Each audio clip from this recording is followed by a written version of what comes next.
Cool. So let's get started. Good morning, all of you again, and welcome to this webinar where we are going to focus on, what are the other master's program options we have once we take our GMAT or GRE, right? So the scope of this session is predominantly be focusing on master's courses such as MIM, MSBA, MIS programs. Let me just quickly go through what we're going to focus on. So this is a quick agenda. Please type your questions on the chat desk, on the chat window.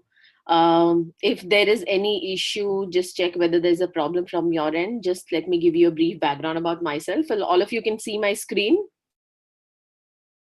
Just type yes on the chat window. Great. Thanks, Pratik. Cool. So let me give you a quick background about myself. I'm Shreekala. I'm one of the co-founders at Crackverbal. Just to give you a background about myself, I worked in the IT industry for a long time. I worked till 2010. I worked for HP. Post which, I have been focusing on Crackverbal and everything related to technology and admissions at Crackverbal. Mentored thousands of students over the last decade. I'm also the fellow of ISB Goldman Sachs Women Entrepreneur Program and the Cherry Blair Foundation. I've been helping and mentoring many women entrepreneurs, help them with their entrepreneur journey, right? So that's a quick background about myself. I've been also helping students over the years getting into top master's programs, which is my experience is what, I'm going to filter, and the information that I have with respect to these master's programs is what we are going to focus on in the session today. Cool. Great. So before we start, a quick background about Crackverbal. So we've been founded since 2006. I would say we've mentored more than 11,000 students today. Lot of free resources for you to get started for your GRE. So you can actually, if you're looking at taking your GRE now, this is a great time for you to start. Some online platform that we have where you can, take your GRE, help for your GRE. Lot of great resources. Please go to crackable.com, go to the GRE section. Lot of free resources for you to figure out what else you need in terms of your journey, in terms of your preparation. Please visit our YouTube channel, subscribe to our YouTube channel where we have a lot of free videos from where you can get more information about not only solutions to the official guide, but other information with respect to GRE. Most of our webinars that we take are also put on the YouTube, so you can actually go and look at the past webinars too. We also have a very creative way of learning words. This is through mnemonics, so just go to wordtones.crackable.com. There are 500 high frequency words which will help you learn words easily. So let me just type down the link over here so that you guys can access it when you are free. Great blogs which will help you get more understanding. So cool, let's get to the objective of this session. The whole reason I put on this session over here is, first of all, this is a great time for you guys to start with your journey in terms of thinking through what else is required when you're looking at the other options when you're looking at doing your master's, right? So I realize that a lot of our students are confused on what is an MBA, what is an MIM, what is MIS, and what is MSBA. What is a clear differentiation between these programs? Who should basically looking at these kind of programs? What should be the profile? What exactly do adcoms look for when they actually look at the profiles, and what gets you an admit finally? So we'll be focusing on all these aspects. We'll be focusing on specific schools in Europe and US too, so that you also have an understanding of what are the other options available. And finally, the application checklist. We also have two guests with us in this webinar today. We have Rohan and Spandan, who will be talking to us about their journey. It will be slightly later towards the end of the session. and they will be discussing on what was their thought process behind choosing the program they chose, and give you an understanding of their journey, right? So these are the kind of thought process, and this is what what we have put up in this webinar, right? So before we get started, I just want to do a quick poll over here. I just want to understand from all of you over here, are you clear on what you really want to do next in terms of the kind of programs you are looking at? I've just launched a poll. If you're clear, you can press clear, not clear, not clear, confused, or you are looking for help, you can select that too.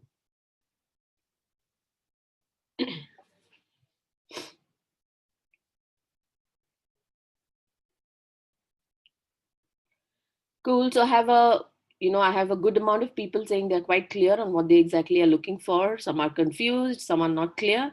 So cool. I guess we have a great mix. So we'll focus on it one by one, so that we can help you get to the next level, right? Thank you, guys. Let's go to the next thing. Cool. So the first thing that I want all of you to understand is this is pretty much the top 4 factors which people use when they are looking at what kind of program they should apply for, right? Keep this in mind. See, I'm sure all of you have gone through a lot of rankings when you do your research. There is Business Week, there is Financial Times. If you're looking at master's programs, there is QS, which provides their own rankings. Maybe you can look at US News as an option to look at the rankings for the master's programs. However, I believe, and again, based on our experience working with students over the years, there are typically 4 top factors which help you choose the program you would want to apply to. All right. So if I have to just put them in, top 4 categories, the first thing would be specialization.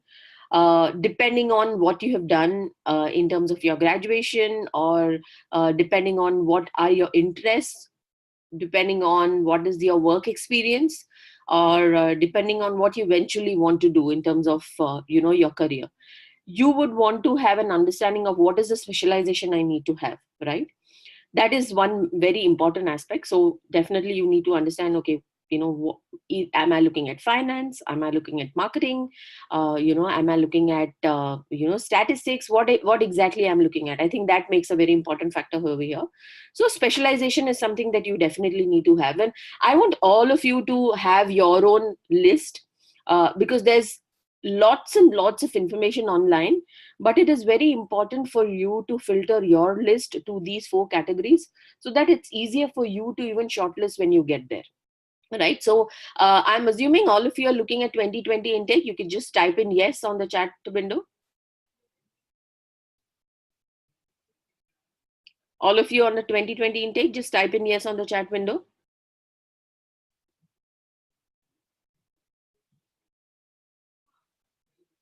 Great. So so people who are looking at 2019, maybe I'm assuming you are at the last final end of your cycle. For people who are at 2020, perfect time to start your preparation. I think today is a good day, Sunday morning, 10:30. If you have that tempo to actually get onto a webinar where you had an option to actually go and sleep, I think it's a great start. So don't let this tempo lose. Make sure that you make the most of all the information we are focusing on today, and make your own list based on these 4 options, right? So let's look at the second option. It says geography. Now, what could be, how do I think of what geography I would want to select, right? So here, I have thought. So say, for example, if you are very clear that, look, I'm looking at programs in Europe only, they are shorter duration programs. I have kind of looked at some very specific schools I want to look at in Europe, and that is my geographical preference. So you say, okay, you look at only geography. Your geography could be restricted to maybe only Europe. Or you say, no, I'm looking at US programs, and most of these programs are part of top business schools, so I would want to go to US. So your geography becomes US. Or if you're looking at Asian schools, you're looking at schools in Singapore, or if you're schools in Hong Kong, or any other geography any other location that you're looking at. Geography preference could also be based on factors such as maybe you have a friend or a relative living somewhere in US where you believe you might save on, say, the lodging cost. Say your brother or sister stays in Arizona and you want to apply to a master's program in Arizona. It makes a lot of sense for you to choose that as a geography, because it will definitely help you maybe even reduce costs, or figure out the lodging options, right? So that could be your reason of why you choose specific geography. So that could be one thing. If you're open globally, you're looking at, okay, I just want to look at top programs, I really don't care what geography it is. So that's also perfectly fine. Third one I would look at is the chances of admission. This is very, very important. So how I would look at it, or how I would want you guys to look at it is, when you say chances of admission, what are the parameters that I look at when I look at chances of admissions, right?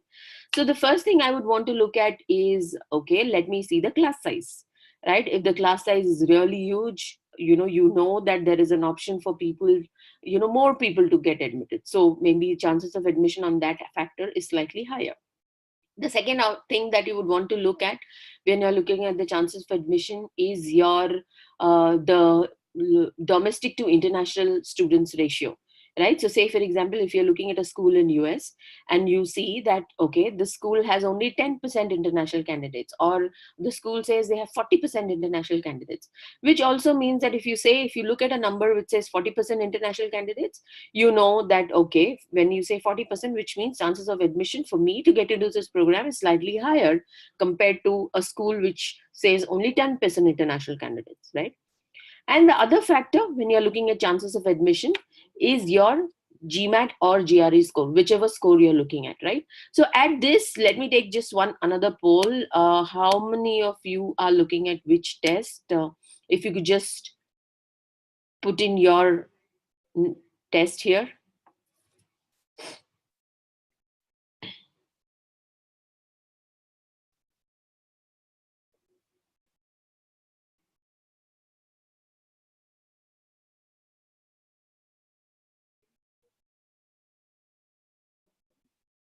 Cool. So I have 92% people over here who are focusing on GRE as a test. Great. So I think we if you're looking at GRE as one of your factors of how you would select a school, just make sure that you look at the average GRE scores of that particular school. So what do you look at from chances of admission? You look at the class size, you look at number of international applicants from that particular school.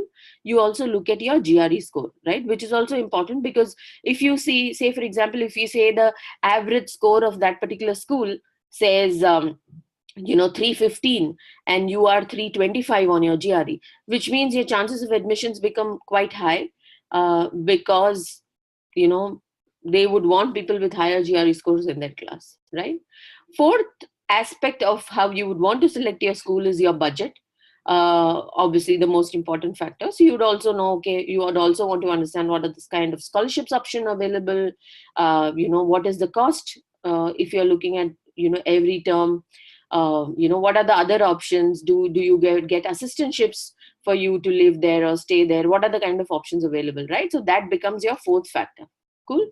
So these are pretty much the top four things that you would want to focus on when we are looking at selecting the schools of your choice.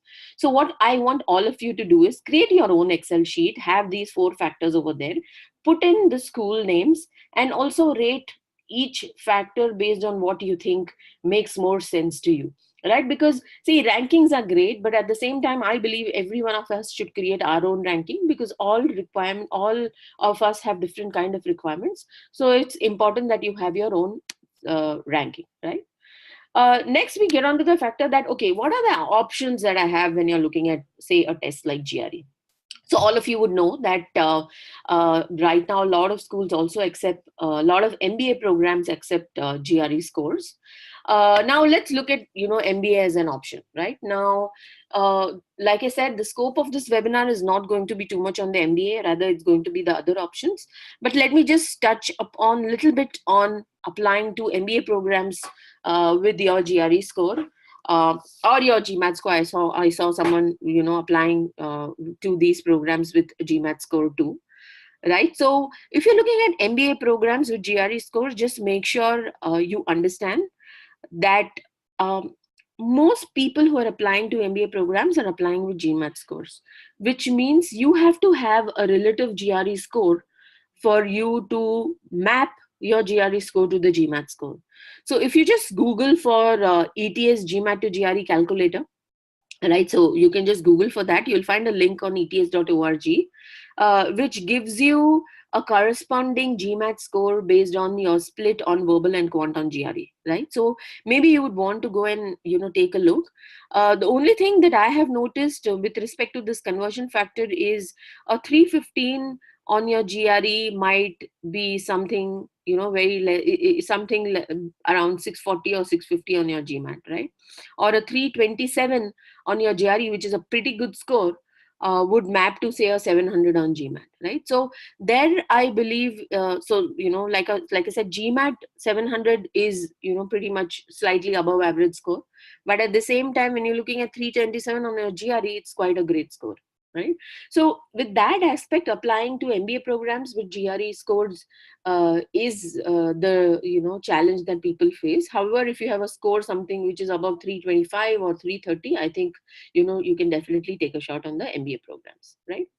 The other options that people have when they are applying to these GRE scores, and what we are going to talk about in this session today, is Masters in Management. We'll go slightly more in depth into what exactly is Masters in Management. We'll focus on what is MIS, so Management Information Systems, and MSBA programs, which is Masters in Business Analytics, right? So let's get on to it one by one. So let's focus on, okay, what exactly, so let's look at MBA to begin with, right? So obviously, MBA programs are one of the most expensive programs in the world, a lot of investment required. If you are looking at any MBA program, if you're looking at the top sevens, like the magnificent sevens as they look at, so there is Harvard, Wharton, Stanford, MIT, Booth, NYU Stern, and Kellogg, right? These are known as the top 7 schools in the world. Obviously, the ROI is quite high. Typically, you're looking at 3 to 7 years to pay off your loans. It's definitely one of the most expensive. If you're looking at any of these schools, you're looking at an investment of anything over $200,000, right? So that is pretty much the investment, which is close to, at least $1 crore plus when you're looking at an MBA program. However, most people, so can you just type in the number of years of experience you guys have? You can just type it on the chat window. Let me just get an understanding of the attendees here. Okay, Vibhuti has entered, Nikhil, Jonathan, okay, Karthik, Manish, Shiva.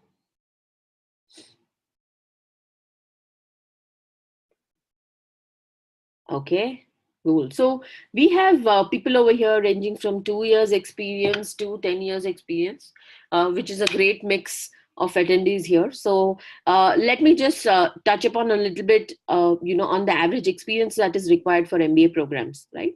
Now, MBA programs are typically programs where they would want you to come with a little bit of experience, again, because they want you to have that understanding of the corporate world, so that you when you look at this program, you look at more from an experiential aspect of it, right? So most of these programs, if you look at the average or the statistics on their website, you will see the maximum number of people with at least 3 to 7 to 8 years experience, that band is what I'm looking at, is the maximum number of people. That is the experience that you'll see in most of these schools. However, each school has a different way of thought process behind what age group they select. So if you're looking at Harvard, for example, over here is a slightly younger applicant friendly school. The average age would be around 23, 24. At the same time, Wharton is a slightly older applicant-friendly school where the average age would be anywhere up 28, 29 to 32, right? So that is the kind of, again, all other schools have different factors around it, right?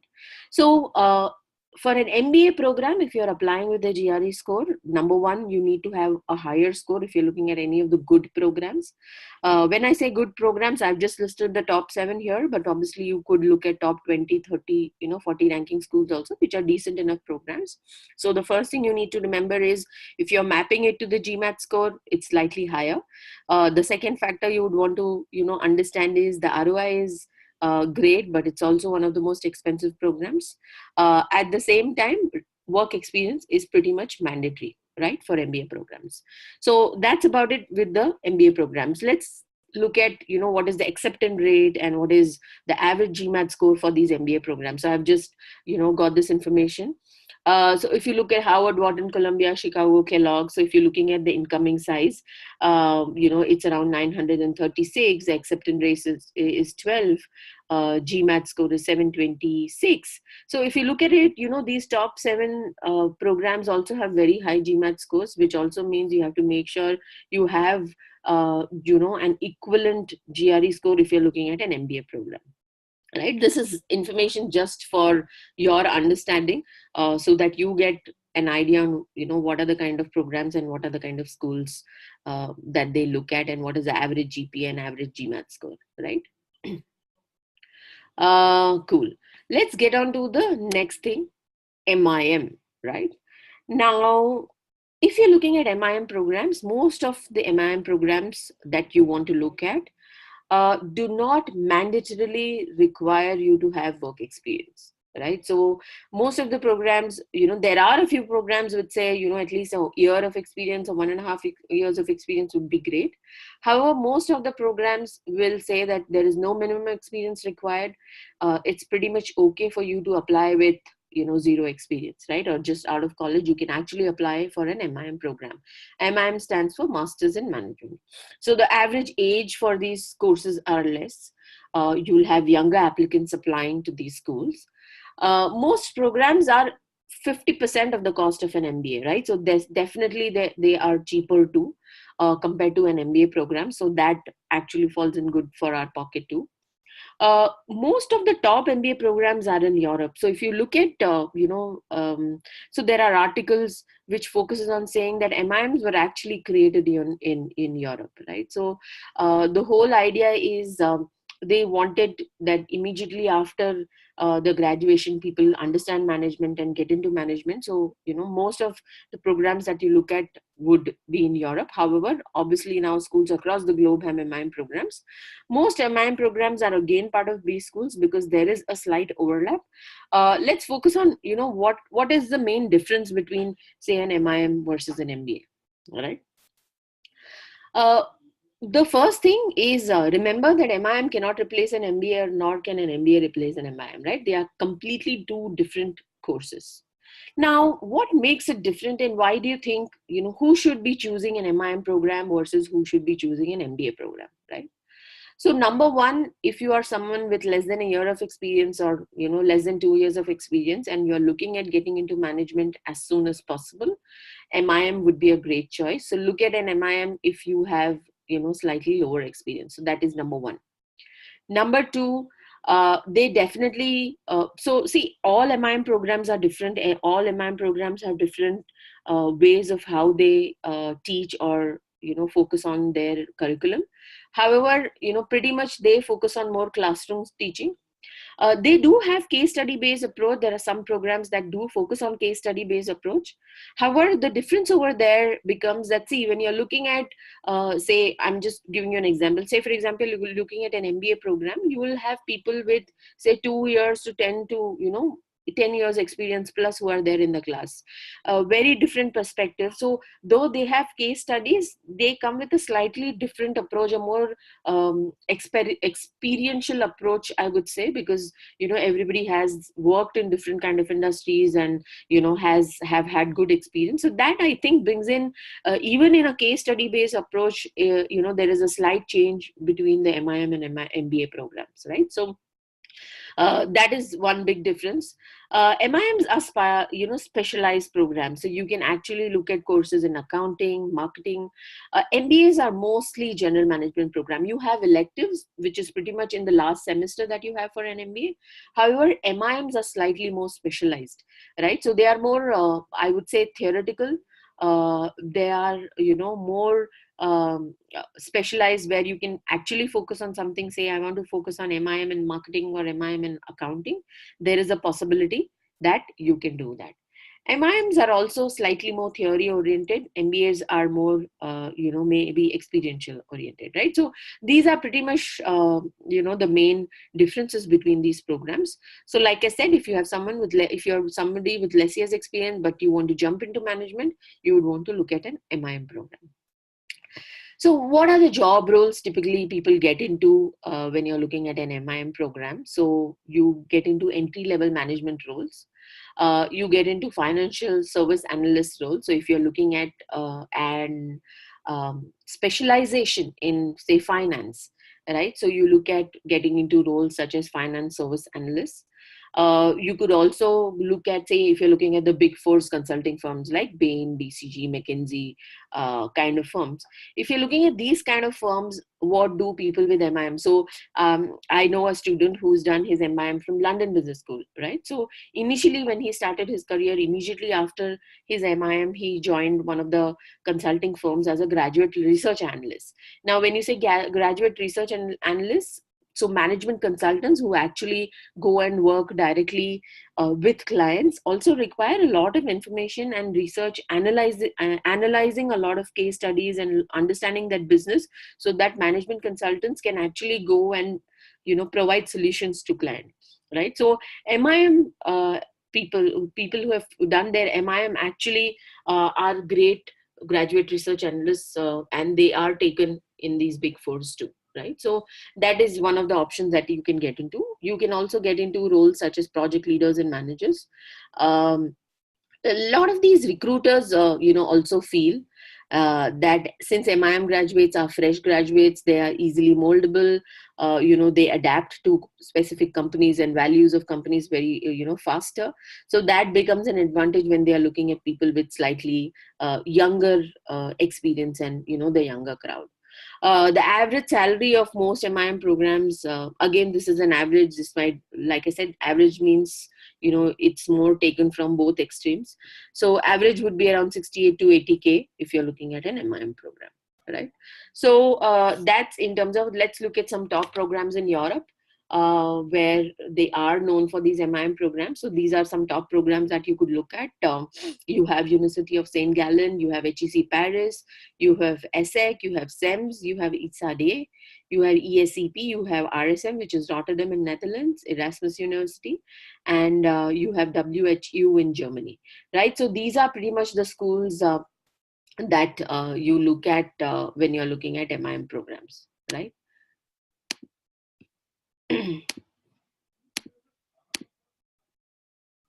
Cool. So let's look at the next option. Some MIM programs across the world. I'm looking at US and Canada. Canada, you have Queen's University, which has great MIM program. So if you notice, that all these MIM programs are part of business schools, right? So this is something that is, common across most of these programs, US, Europe, Canada, that most of these MIM programs are part of business schools. So you see Sauder, which is again in Canada. You have HEC Montreal, you have McGill. US, you have Ross, which has a great MIM program. Duke has something called a Masters in Management Science. That is a program that you could look at. Tuck has a great MIM program, and so does Babson. Right? There is, I think LBS, I missed out from the Europe list. LBS has a great MIM program too. So these could be some of the top programs that you could look at if you're looking at MIM. Next, let's get into a program called MSBA, right? So who should be, taking MSBA programs, right? So let me just give you a slight background about what exactly is MSBA. MSBA is Masters in Business Analytics. This is a very increasingly popular course, obviously for obvious reasons. Right now, everything is so data oriented. Most of the programs, most of the companies look at so much of data when they are looking at planning, strategizing their next steps. You look at, say, an Uber or an Ola in India, or you look at Amazon. Or even if you look at Netflix, right? So how do you get suggested programs? They are continuously looking at analytics. They are continuously looking at data around it, right? So MSBA is becoming increasingly popular, and a lot of students are actually looking at this as an option. If you're slightly more technical, you want to do like a techno managerial kind of a role, and you still want to focus on analytics and understand analytics, I think this is a great program for you to look at. Obviously, this is a slightly shorter duration course. Again, this varies from school to school. Most of the business schools, again, provide MSBA programs. So you would see this as part of most of business schools across the world. MSBA programs also come under the STEM category, especially if you are looking at US as an option. So when I say STEM, it is science, technology, engineering, and mathematics, which gives you an option to have some extra time in US. So you have some 18 months of extra OPT period in US on your student visa if you are part of any MSBA program. So when I say MSBA program, apart from MSBA program, most of these MS programs that you look at, computer science, mechanical engineering, electronics, mathematics, statistics, all these master's program also come under the STEM perspective. So MSBA also qualifies for that. So a lot of people, to make sure that, or to reduce the risk of not ending up in a job post-op program, a lot of people look at and opt for an MSBA program, so that they get that extra STEM experience. Most of the MSBA programs don't really require work experience. However, if you have an experience in analytics and you're applying for an MSBA program, it's definitely a plus, right? Let's look at some of the curriculum and subjects that people have in an MSBA program. So you have statistical modeling, you have financial management, you have supply chain management, supply chain analytics. So, this is where, all these, so if you look at any business for that matter, data is important. So all this important information in terms of analytics, marketing analytics, or supply chain analytics will help companies make very important strategic decisions, and that's where this becomes a very important program for them, right? So they hire extensively from MSBA grads because it's definitely a top favorite of most of the people when they are looking at something with a techno managerial kind of a role, right? So what are the roles post MBA? You look at management analysts, again, people who look at analytics, look at data, look at reports to figure out what management can strategize next. You have operation research analysts.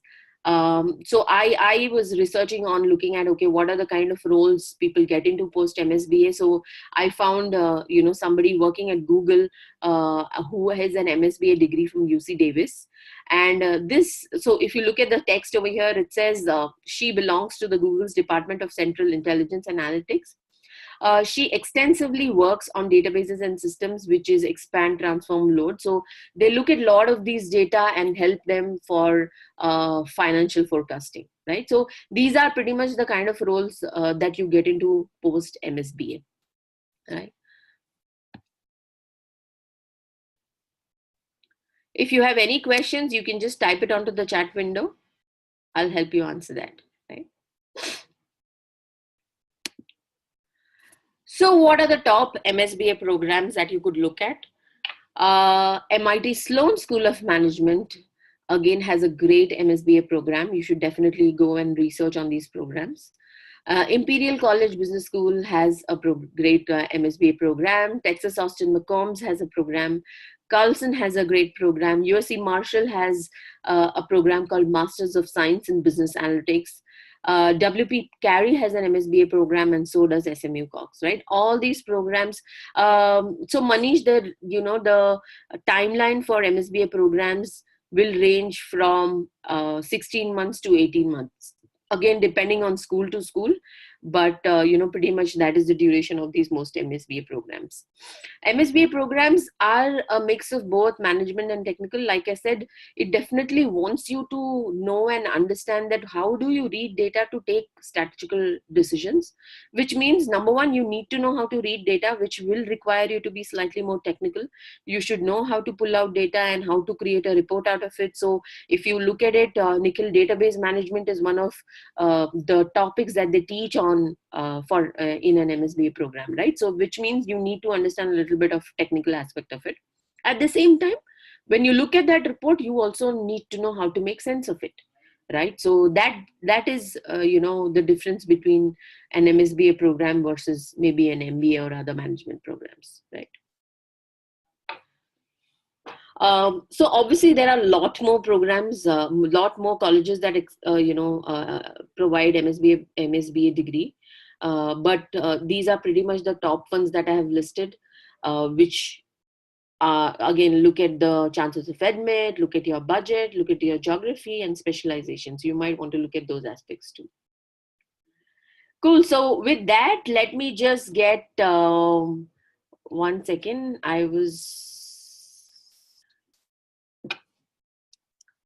Let me just look at.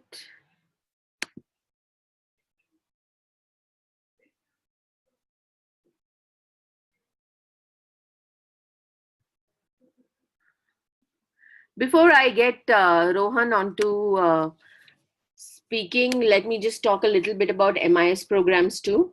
MIS programs are Masters in Information Systems.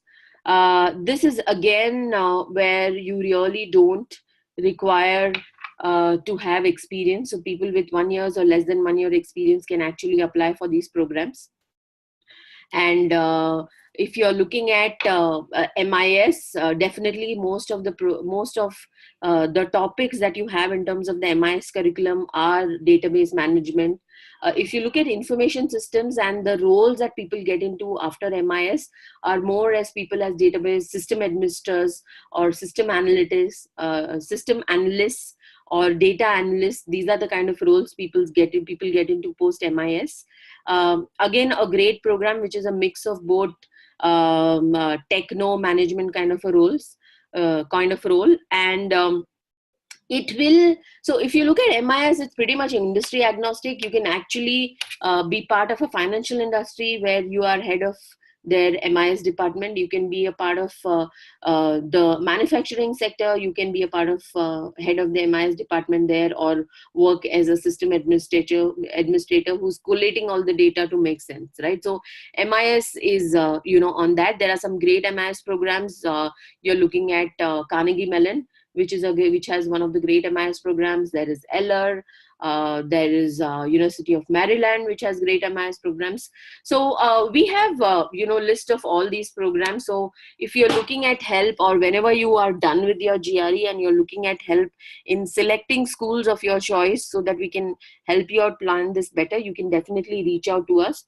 I will just put on the email ID over here where you can reach out to us so that we can help you with aspects of what kind of programs you should choose, right? So you can actually write us to info@crackbubble.com. We will help you post your GRE. So GRE or GMAT score becomes an important factor when we are looking at helping you select the schools of your choice. Also because, if you look at one of the factors and chances of admission is GRE, right? So I definitely need to know what is your GRE score to help you how to figure out what are the chances, how you would be choosing the school of your choice, right? With that, let me just get two success stories here. So we have Rohan and Spandan as part of this webinar today. I'm just unmuting Rohan. Hi, Rohan. Hi, Rohan. Hello. Hello. Hey, hi, Rohan. Welcome to this webinar. Hey, Shreekala. Hi, guys. Hi. So, Rohan, if you could just give us a brief background about yourself, that would be great. So tell us, about your engineering. Tell us about, what you've done post your engineering. Sure. So my voice is audible, right? Yes, all of you, if you can hear Rohan, if you could just type in, you can hear him. Yes, great. So, yes, Rohan, they can hear you. Okay. So I've actually done my undergraduates in engineering from SRM University. So I did it in electronics and communication management.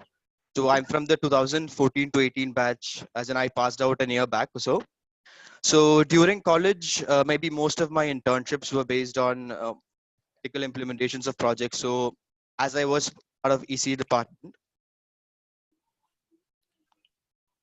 Right. hello, Yes, Ron, go ahead. yeah. So as I was a part of EC, Your voice is but breaking. I was more inclined.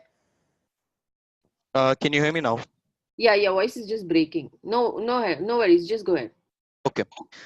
Yeah, so as I was telling, most of my projects during college or my internships were mostly focused on the technical aspects. So basically, as I was from EC and on par with the core subjects, but I was mostly inclined towards management. So I understood this basically when I took up management roles during college, and it was also during the third year of college, or maybe the second half of the second year, maybe that I started my I co-founded my startup, so which was called Polio.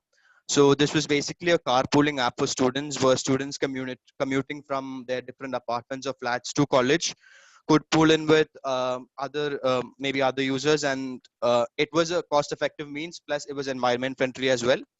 So we basically spent around, I guess, 5 to 6 months building the product.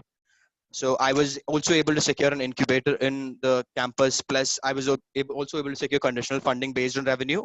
I believe we did a good job regarding the product. I built up a team, but when the app launched, I failed to get traction in sales. So I think that was something which like let us shut down. So this was mainly when I understood that I was not that good at the management. I felt a gap basically in the business concepts, and this is basically when I started searching different options online. And due to my lack in work experience, MBA was not an option, and MIM seemed to be a great fit for me. Yeah. So even after that, during fourth year, actually, I got placed through campus in a CRM company called Lead Square. So over here, I work in the customer success department. So basically, what that is so we create project plans or BRDs for customers, like clients purchasing the product, and then further help them out with the implementation of the project and make sure that it gets completed in the timeline. And in the future, it deals with customer retention, upselling, and as well. So it was purely a management focused role. That was something which I wanted, and I'll be. And even then, I wanted to always go for an MIM because something which I look into keenly is an international exposure, a formal degree in management. So these aspects aligned with the MIM degree, and that's when. So during the initial days of my job is when I applied. Like I started to decide between a GRE or a GMAT. But as I was purely focused on management, I considered to take the GMAT, and that's when I joined Crackable. So that was, I think, about June or something. Mm-hmm. So as I was working, I had to go for the weekend batch. So it was around 9 to 12 on the weekends. So because I had a job, I didn't have much time to study on the weekdays, maybe 1 or 2 hours weekday. But made sure I went for the weekend class every day, and I got time to study like 5 6 hours every day on the weekends. So my GMAT journey, if I would tell it, ranged from June till October. And from October, it was basically giving the mock tests. So I gave 4 official GMAT mock tests and other crack program mock tests as well. And then it was by November 14th is the date when I wrote my GMAT. So I still remember that because it was a like Children's Day. yeah. Anyways, so yeah, so I scored a 650 in the GMAT, and after the GMAT is when I basically started looking at my options. So I started shortlisting my different courses on the MIM. I think the next 2 weeks were extensively spent on research and shortlisting the colleges. So if you'd ask me, some of the main factors which I looked into was, yeah, obviously different factors which Shreekala mentioned already. But apart from that, I did quite few research on LinkedIn as well. So once I found out these MIM programs, I connected with the alumni, and I basically wanted to understand from them like how the ROI, what are the different opportunities, and also I referred different rankings online as well, like the Financial Times rankings and the QS rankings. Finally, I shortlisted my colleges, and colleges I applied to was the Duke MMS program. So it was a 9-month program Then in Europe, I was mainly looking at ESSEC and Trinity Business School. And then I applied for Melbourne Business School in Australia as well. Okay, so Rohan, I have a question here. So, what is your thought process behind applying to more European schools versus US schools? Yeah, so uh, as you suggested earlier, Europe is mainly the birthplace of MIM. And if you see the different stay back options available, if Right. I look in terms of Europe, in terms of US, so the main programs I would suggest are the Duke Duke MMS program and the Michigan Ross program. So Mm-hmm. these programs range somewhere from between 9 to 12 months. Mm-hmm. And as MIM is not considered a STEM program in US, there is no stay back option. So sorry, in the US, there's no stay back option for MIM. So something which I considered. And while in Europe, there was a stay back option for MIM, plus you get a Schengen visa, as in you can find a job anywhere in Europe as well. So you have stay back for 2 years. Right. Plus the course time seemed to be anywhere from between 1 year to 2 years. So even if you take an example for the ESSEC MIM program, so how it's structured is you have 9 months of core module where they teach all the general management concepts. Then you can specialize in a specific field. You can go for an exchange program, plus you can get an internship experience as well. So 2 year program, I think, because I have less work experience, going for a 2 year program made more sense to me, because it would give me a better exposure rather than maybe a 9 month short duration program, which might be better for maybe more experienced people. So that was my thought process on deciding Europe, basically. Right. So, Rohan, I remember you mentioning that you had a very interesting interview experience. So, could you tell us about that? So, from the time you applied, how long did it take for you to get an interview call? I applied for ESSEC around January 4th was the deadline for ESSEC. Mm-hmm. And if you look at the main parts of the application process, so it was too long answers, an SOP, LORs, and the documents. So I think this also requires much time. So it took about 2 to 3 weeks for the brainstorming. And as Shreekala would know, so we ran through a lot of edit sessions to make it as perfect as possible. So after this, once we submitted the application, I think it took around 1 month. So it was on February 3rd that I got the mail telling that I was shortlisted, and they called me for an interview in Taj Hotel in Mumbai. So that was like on February 15th or something. It was a Saturday. So it was around a 45 minutes interview. So if, I was given a 45-minute slot. The interviewers were three of ESSEC alumni. So two of them had done the same MIM program. I think they've graduated 2 years before me. Sorry, they've graduated 2 years, like 2015 to 16 batch. And then there was a person who did a PhD from ESSEC who's currently working in IIM Bangalore as a professor. So if I talk in terms of the interview, so it was not like what you tell, a stereotypical job interview where they grill you a lot. So it was like basically like a conversation. So initially they wanted to know me, and what would happen is I would keep on speaking about what I did from childhood till now. And in between, when they find something interesting, they would ask more about it. So maybe if it was a mistake or something which I committed, then they would ask me why, how would I have done it better? Or maybe if I had to talk about my startup, so when they found it interesting, they wanted to go a little deeper, understand more about me, understand how I have evolved in that experience, and so on.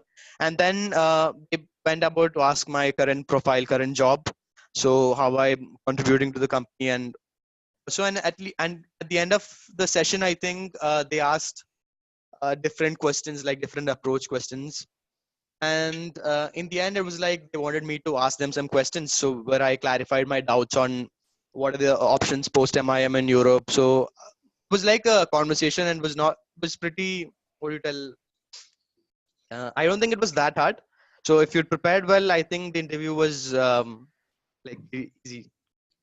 Okay. So, Rohan, were all these people, from India, like people who have done an ESSEC Yeah, yeah. MIM? Yes. So they were the Indian alumni. Okay.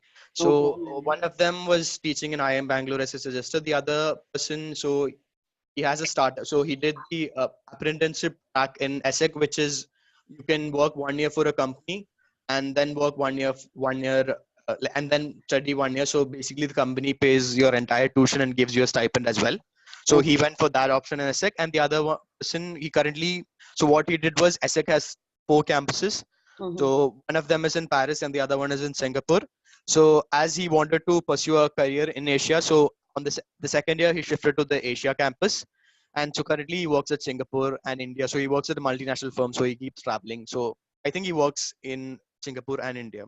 Okay, okay, that's interesting. So, how long till you get into this program? So, what is the timeline you're looking at? When does this start? Yeah. So March 15th is the date by which I have to confirm my seat, and Mhm. then the course starts around 26th of August. So I think I have 5 months remaining. Okay, so your plan started in June with your preparation for GMAT, and pretty much within 8 months you got an admit, correct? Exactly. Right, that's awesome. So, congratulations, Rohan. Great story. I'm sure this is inspiring for all the other people who are listening to our webinar today. Guys, if you have any specific questions, we'll take it in the end. Before that, we have another guest with us. Thanks, Rohan. Thank you. I will have Spandan take up now. I'll just unmute Spandan now. Hi, Spandan. How are you? Hey, hi Shreekala. Hi everyone. Am I audible? Yes, perfectly audible, Spandan. So, Spandan has got multiple admits for MSBA programs, and one of the reasons why I have invited him here. Spandan, if you could just take over and give us a brief introduction about yourself and talk us about your journey. Yeah. So I graduated in computer science 4 years ago, and I was working with Ernst and Young as a consultant, and later in Walmart Labs as an analyst.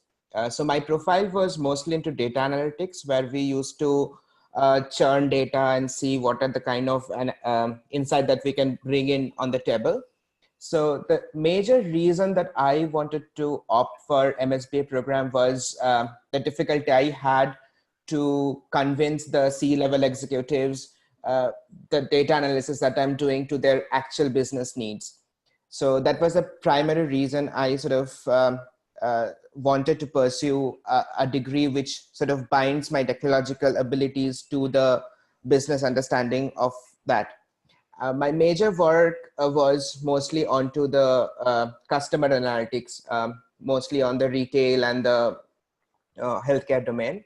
So I just wanted to get that business understanding to get into this program. And also in the last 4 years, there are a lot of new technologies that has come in, like deep learning, major, more sophisticated statistical understanding of data and all the things. So I wanted to also hone my skills around that technological aspect. So these are the two major triggers that made me apply to the MSBA programs. So, Spandan, you chose, GRE to GMAT. Yeah. Any thought process around that? If you could just talk about that too. Yeah, so so when I look at the schools of MSBA program, it is open to both GRE and GMAT. They really are not saying that you have to write a GMAT or GRE, but for me, GRE was easier to write because I just prepared for a month and a half, I think, for GRE, and then just wrote it. Just because I had a lot of work pressure and didn't have time to study, and this plan was very quick. So I only had a month or a month and a half to prepare for it, and I wrote the GRE in September, and I started my application process in October because most of the deadlines were in October to December. So, and I know that there's a lot of time that goes into writing the application because MSB is a very different kind of program, and your essays would then need a lot of time. So, and so coming back to your question of why I chose GRE over GMAT, because my quant is more better than my verbal, and in GRE I can easily do the quant problems.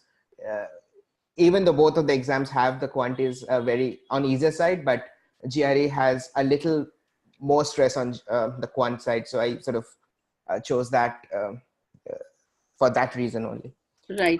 So, apart from your experience, Pandan, you also had some extracurriculars that you highlighted, Yeah. in your essays. Do you want to talk about that part also? Yeah, so I worked with an NGO called CRY. I was one of the CT chapters co-founders, back in my college days, and it actually grew over the years significantly. So, and I did a lot of social activities over the last 7 years with CRY and around it. I also was part of the CSR activities. I led one of the CSR initiatives of Ernst and Young in their city chapter. So, so that was my extracurricular activity that I was into when I was working or when I was studying in college. Right.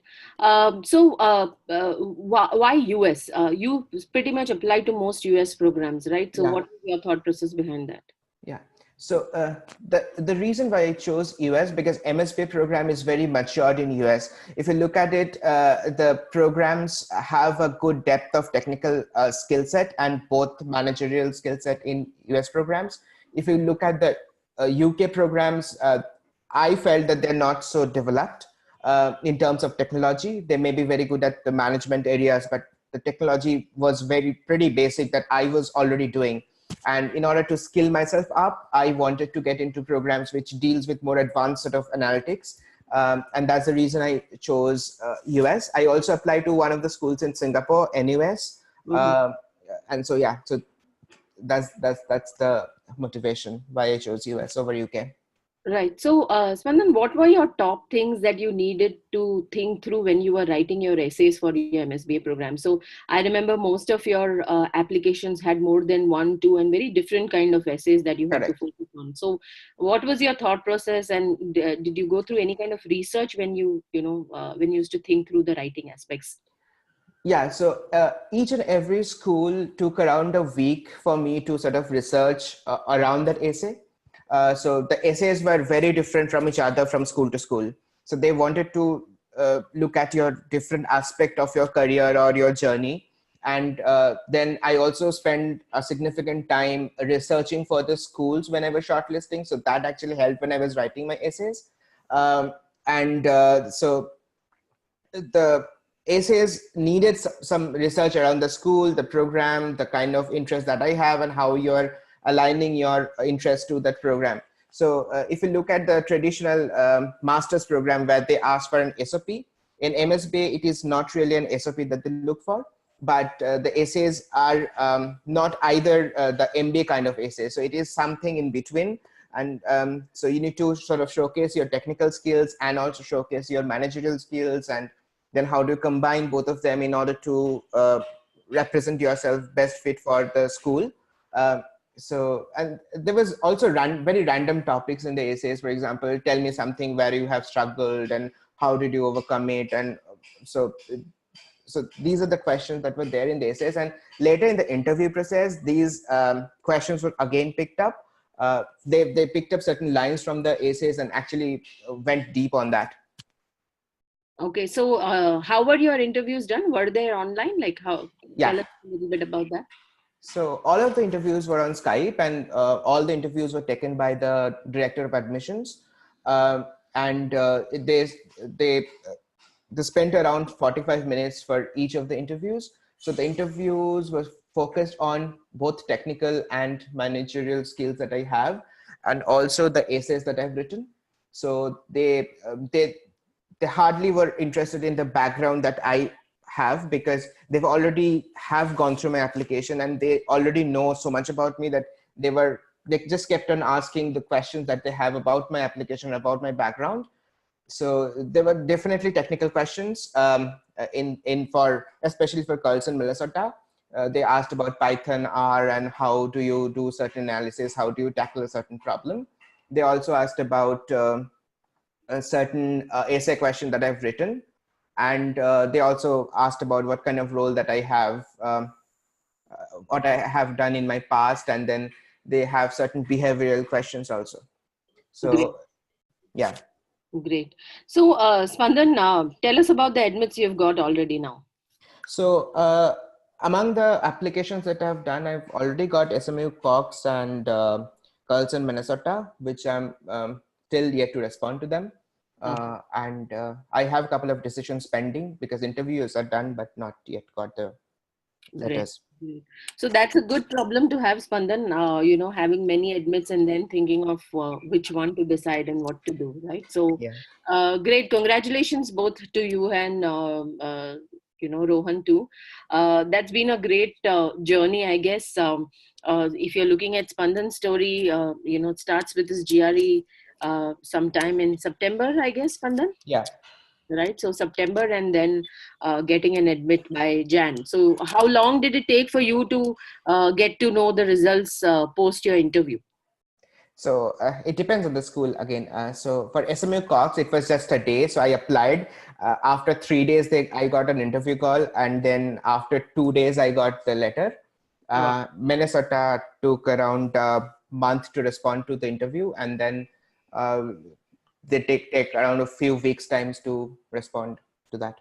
Okay, great, great. So thank you so much, Spandan. Really valuable. Wish you a lot of success and congratulations once again. Thank you. Cool. So, all of you, I guess, with this, if you have any specific questions, you can let me know. You can type it onto the question answer window, or you can put it on the chat window. I have Rohan and Spandan here. So if there's any specific questions, we can take those questions too. Anyone? Any question? Cool. So one thing I would want to highlight, from both these success stories is that number one, it's very, very important that you start your preparation slightly early.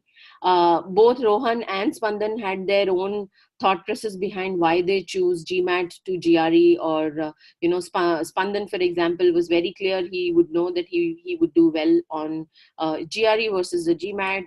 Versus Rohan, who thought that because he was looking at more as an option with with a management course, he wanted to take an MBA, right? So I guess that is one decision that you need to understand and take. I think they have thought through those aspects too. The second thing that you look at is, if you look at Rohan's story, he very clearly mentioned about the stay back options. I think that is a very important factor and a takeaway from his talk today. And the other aspect, if you look in both these profiles, is they did add some diversity factor into their profile, right? So Rohan spoke about his startup, and Spandan spoke about his background and experience and his extracurricular with Cry. I think these are very important aspects that you would need to highlight, especially if you're looking at top schools like the schools that they have got through.